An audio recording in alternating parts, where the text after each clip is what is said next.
Morning. Clearly it's morning because my hair is all over the place and I'm not dressed, but I read a post a couple of days ago and it came to my Hotmail account saying that it posted. And so I said that I would post back, and I have been remiss. I'm sorry. It's my daughter's birthday.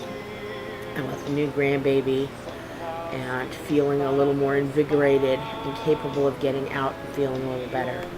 So I took the opportunity to go out for a couple of days.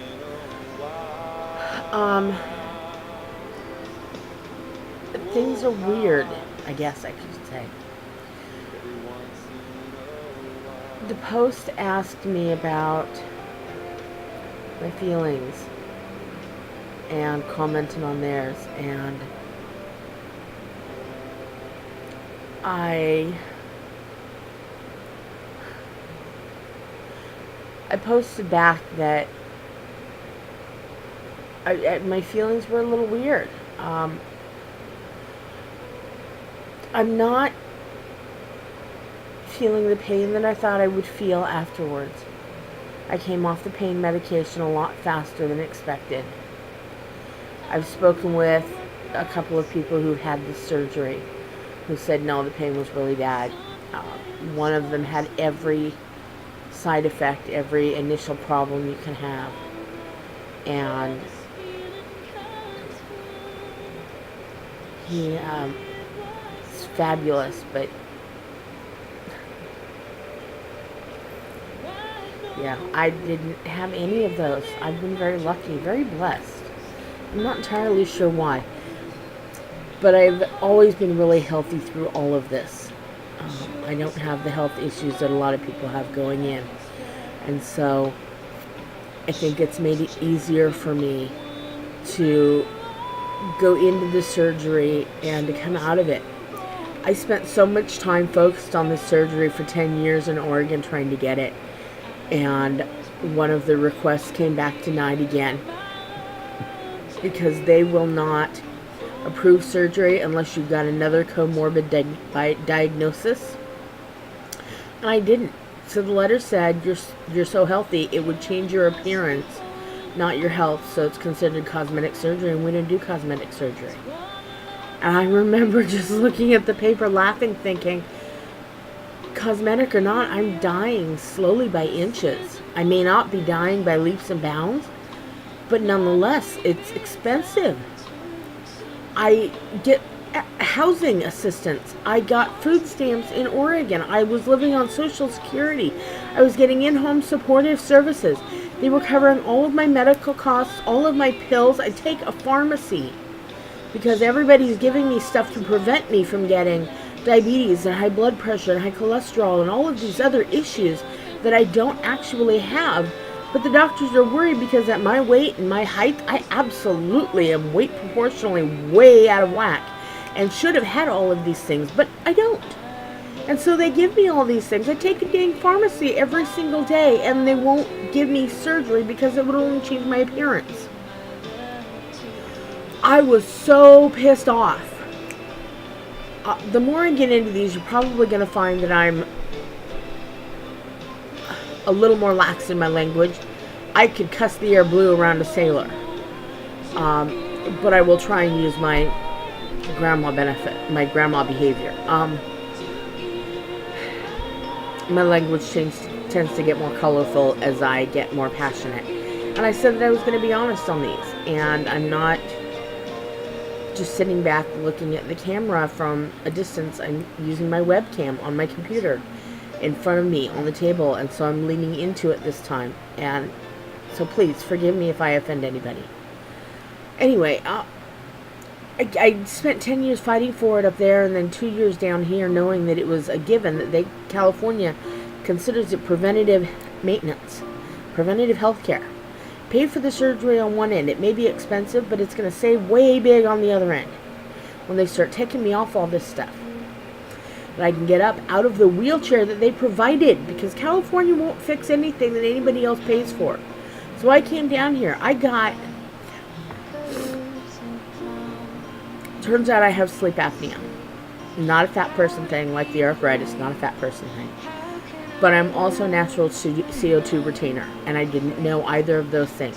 My doctor had never had me do a sleep study because I tossed and turned at night, but I slept a lot. And so, in hindsight, he should have. I didn't know enough about it, and I didn't know anybody else with sleep apnea. But my body had, when I was younger, always been a little on the acidic side. I couldn't wear fake gold tone or silver tone jewelry, for instance. It would turn my hand green and my arm, my neck, whatever, within a couple of days. And it irritated the heck out of me that I could only wear real good metal. And so I was having these weird things. My best friend and my husband were yelling at me for sleeping, for taking a lot of naps, for not wanting to wake up. I went to my daughter's graduation and I could not hold this little itty bitty video camera, and I sat there trying to put my arm on the edge of the camcorder, or on the edge of the thing, the metal railing, and my hand is just shaking, and you guys can't see it, but I mean, it's going back and forth, and I just could not keep the camera up. I didn't understand it. And then I went to bed that night, and I slept for 20 hours. And my husband, who was back living with me for personal reasons as friends, tried to wake me up and couldn't get me to wake up. Couldn't get 20 hours. So we woke up, and I had a brother and a sister who were nurses, and her mother was a nurse, my best friend, Robin. And we thought I had congestive heart failure. Turned out I had a high CO2 level. 30 to 45 is normal, 50 to 60 is deadly, carbon monoxide in your house. I was 96. The acidity in my body had learned to tolerate it over the years and had controlled it such that I woke up in intensive care. My doctor had said, no, it was the weekend guy who was covering, no, you can just, take some Lasix. I'm sure we've all heard that, or we're on it, or something else, and get some water weight off and you'll feel fine. And that may have worked for a short amount of time, but in the long run, I probably would be dead. Because, no, that didn't work. Yeah, I woke up in ICU, strapped down with them trying to put a PICC line in. When that one aborted, it turned out it was the third they had tried, and I said, let go of me. I know where to put it and how to hold my arm just right so you can thread it. Untie me. Don't ever do that to me again without asking my permission.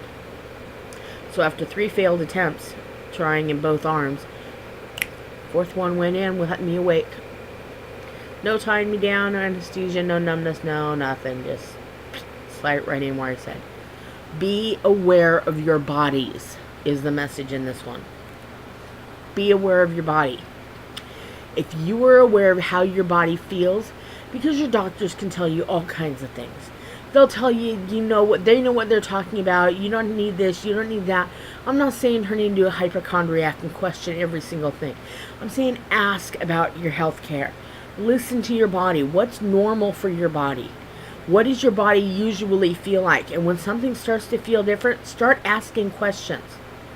And if they pat you on the head and shoo you out the door, go back and start asking some more. I'm not saying find another doctor even. Just go back and ask some more. Push, because at our size,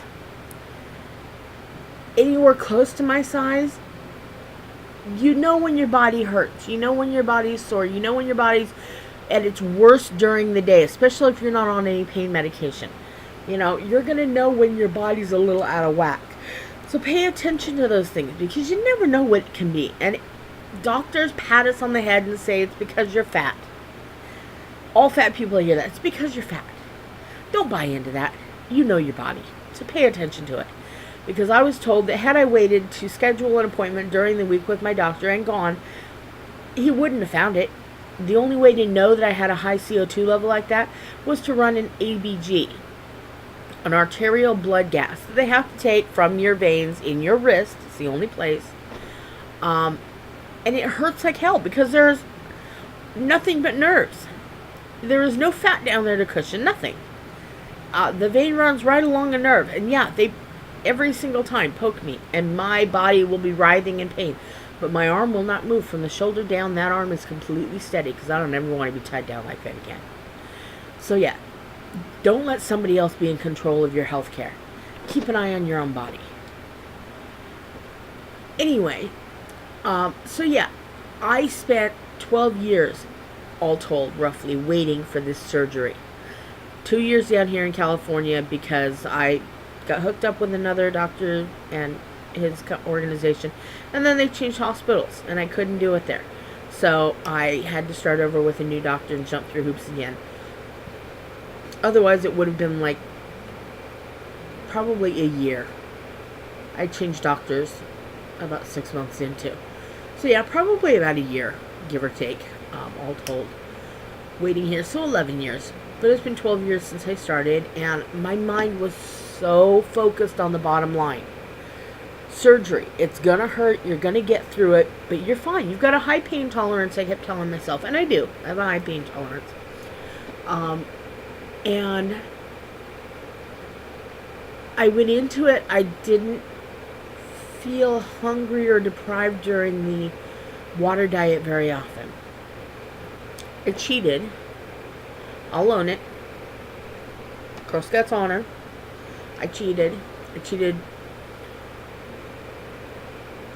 3 times. First day, the very first day, I'm making room for my Ensures, my powder, my protein bars, and I had 5 lightly salted Pringles. I felt bad. Then I cheated and I had some sorbet that I mixed with some whey protein powder because I wasn't sure if that would help mask it enough to make it palatable for me, because I wasn't drinking enough of the liquids. I wasn't feeling hungry. I wasn't always thirsty. And I love to chug water, but I knew I couldn't chug water. I had to sip it. And so I was changing my habits and my behaviors, and that's as much a mind game as it is anything else. They talk about mind hunger versus body hunger a lot, is how other people refer to it. I didn't really notice the body hunger or the head hunger. I think because my body wasn't necessarily physically hungry, because my head had been waiting for this for so long that I was so focused on that. I wasn't hungry. And I thought about things, because I'm a mom, so I have a child. And she just made me a grandma on Wednesday, so I'm a new grandma now since the last post. It's fabulous. But I was so focused on that and the holidays and shopping and keeping busy and everything else, keeping my mind from racing, that I totally forgot about being worried. I did put some thought into it. My sister, not very subtly or in a respectful manner and demeanor or anything, asked, hey, as she's doing my friend's hair here at my house, does anybody know what you want done if you don't come out of the surgery, or are you just not thinking about that? And honestly, I had thought about it, but not very much. It was just kind of one of those, okay, you're going in for surgery. I'd been in for surgery. I come through with flying colors. I said at the beginning of this, I felt very blessed, and I do, because I didn't have a lot of the issues some people have. I didn't have a problem with this. For me, it wasn't an issue. And so, yes, I had thought about the mortality part, because I had considered doing another surgery before this. That was a very high, the odds were not in my favor. 30 to 40% I would make it kind of not in my favor. But really, the only regrets or fear I had were not for whether or not I came out of it for me. Because I figured, God has really blessed me with pretty good health up to this point. The food, that was something from my childhood left over that I hadn't dealt with as an adult. And I let it run rampant and run my life for a very long time until I was over 600 pounds. And so that's on me. I became an adult. I could have and should have found the wherewithal, figured it out, just quit putting food into my face. That's on me. But I didn't understand the psychology behind it. And so I always, God's been watching over me. Yes, I believe in a higher power. I believe in a God. I don't know that I buy into anything beyond Christianity, and that is so fragmented that that's where I just basically quit trying to figure it out. I believe in God. I believe there's a higher power made in our image. Fine, he made Adam if you believe the Bible. I'm not saying I don't believe the Bible. I'm saying the Bible was written by a bunch of men in a time when women didn't really have a heck of a lot to say. So I haven't read the Bible end to end. I've read bits and pieces. I've attended some church, but I'm not really a practicing Christian, other than I say grace with my family here in my home. I say my prayers and I talk to God. I don't pray. I talk. Like, hey God, how you doing? What are you doing to me? Like, I don't have enough pressure. You're giving me more. You're testing my limits on how much I can really carry. God never gives you more than you can handle. Well, sometimes I wish God would test somebody else. But I always felt like I was just lucky. I was so healthy. I came through all these things. I'd had my gallbladder removed and had to have a colonoscopy a couple of years ago, shortly before I moved out here. And so I'd been under general anesthesia. I wasn't worried about coming out of that like they are with a lot of heavy people. That's an issue. Because it's based on weight. How much can you control the anesthesia? Heavy people sometimes die. My worry was, what would happen to the people that I take care of and that I love, who love me? My daughter, my unborn grandchild. I had put some thought, if I had gone with the other surgery, I was going to make a series of videos, kind of like this, reading stories and singing songs and lullabies and talking to her about growing up, things like that. But not for this one. I didn't even think about any long term other than who would take care of the people that I help take care of. I have a fabulous friend here, my best friend in California, who lives with me, and he and his 14-year-old son live here with me, and I'm on housing assistance. So if something happens to me, what happens to them? Because my housing assistance goes, poof, Cindy's dead. Now they have nowhere to live. Because I'm considered a fall risk. So I'm allowed a nighttime attendant per doctor's orders. I receive in-home support services hours. He gets some of those. And I help raise his 14-year-old. So if I die, what happens? Poof. The roof over their head disappears overnight. My family, who I'm not as close with as I would like anymore after 19 years in Oregon. They're all down here, all my siblings. I have 5. What happens, but I felt that relationship was distant enough. They would miss me. I'm family and they love me. But I have an 18-year-old sister who's in college now, who I barely know. I know from visits every few years, Christmas coming down kind of thing. I made sure I flew my daughter in so she knew this part of her family. I'd fly her in for the summer every couple of years, starting when she was 6, but I didn't come down. She came down by herself. I couldn't afford to. I was low income. I was living off the system. I just couldn't do it. And then I became a college student in 2006, and I did an episode of Dr. Phil, and it was a horrific episode. It was a bunch of lies, and they twisted it to make it look the way they wanted to for Sweeps Week, this big, it was aired in February of 2007, if anybody's interested. And it looks horrible. And he called my daughter a slave on national television and called me a drug addict. But his research team, nor he bothered to pay any attention. It's funny he carries the title doctor, because he refers to me as a drug addict because I was taking 1,300 milligrams of medication, pain medication a day.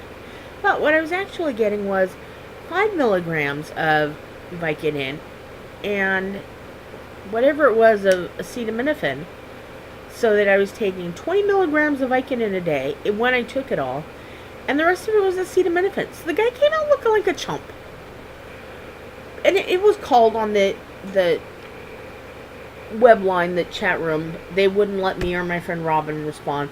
Said I hadn't been to visit my mom in 8 years because I couldn't walk, but they videotaped us they had us videotape ourselves getting on the plane. I'm clearly walking on the plane, leaving my house, flying to Burbank. They knew I was a student on a campus, actually going to school every day, and a couple times.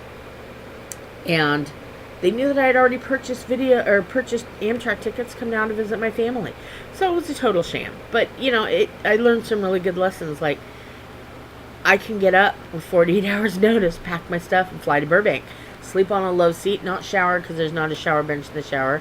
Get up at the crack of dawn, have people treat me as if I'm a pariah, put me in ugly drab clothes, put me on stage, make it look like my daughter and I don't love each other, and she's a slave and she was a teenager, and boy did she buy into that one. And then, to top it all off, call me a slave in front of my mother. I so did not respond because my mom was there, and I knew my mom was going to be there even though they asked us to keep it quiet. So, yeah, no, I kept my mouth shut, and I watched my mouth, and I behaved. But you can, if you watch it, you can see where they cut me off. So I learned some really good lessons. You can do whatever you want in life, including get through surgery. When you think about being scared, are you scared about your life, or are you scared about those around you? I was worried about my daughter, but my daughter's grown up. My daughter is living in Oregon with my best friend, Robin. I have 3. I'll refer to people along the way. I have 3 best friends. 2 women. Robin's been in my life for 8 years. Well, more than 8 years, 10 years now. Almost 8 years. She worked for me. She was a neighbor, lived in the same complex, lived in each other's back pockets. When I had no backbone and I was pulling myself out of that headspace from my childhood where I gained so much weight, Robin was there to lend me her backbone. And I lent her something else. I helped socialize her, and we changed. It was very much like a pendulum. I was very outgoing and assertive and strong in the beginning in a social manner, and Robin wasn't. But then she became very socially adept, and it's great. So we swung, and I knew that I had to get out of here after 8 years. But during that time, I had helped people, and one of the people that I helped, Shauna, has been in my life for 6 or 7 years now. And those 2 women I refer to as my chosen sisters. When you're so far away from your family like I was, you have to learn to build a base. You've got to have a foundation. You've got to have people you count on when you're disabled. And I did. And even here in Southern California, my closest sibling, my parents are, 20 miles away, 25 miles away. But with traffic and time, and everybody's got their own lives and jobs and everything, I see my parents every couple of months, if that. I don't see my dad in Reno at all. I haven't seen my dad since my daughter was in diapers. And I've built another family here. I built a family in Oregon. So I worried for the people that I would leave behind. But Robin and Shauna have lives of their own in Oregon, and currently my daughter's living with living with Robin. We're family, and family steps up for family. And my best friend Sam here. And we take care of each other. So that was where my fear lied. Not in the pain that might come out, or the hunger, or the deprivation I might feel, or the head hunger versus body hunger that people were talking about. If you put the right stuff into your body, you're good. But I didn't feel any of that because I was so wrapped up in having this done that I didn't. And I again feel like I've been very blessed. Like God is watching out for me and trying to make the road a little easier, because I've heard a lot of stuff. And I have other issues that they didn't, because I'm less capable of moving. I couldn't get up and start walking in the hospital. I couldn't start exercising right out of home. I didn't go back to work because I'm not working. So I didn't do all of these different things. I have to find alternate ways to do it. And so I've been really careful about making sure that I'm being as physical as I can. But I've been really lucky and I'm not feeling a lot of pain. But for those of you who are or are worried or scared, find something you believe in and have faith in that. You've come a long way. You've put on a lot of weight. You've endured a lot of crap, I'm sure, from the medical industry, people around you, your family worrying about you, whatever it is. You've come through all of that to get to the point where you're considering or have been approved and are on the road for this. Have faith in something. Have faith in yourself. We are strong. We're as independent as we can be. We are capable more than people give us credit for. Think about that. Think about how strong you've been all these years. And don't let fear take you to a place where you're so afraid that you go into this with more stuff on your head than you need. You just don't need it. I don't know if this answered all of your questions, since I don't seem to be having the same problems other people have. But I hope it gives you some answers. Take care.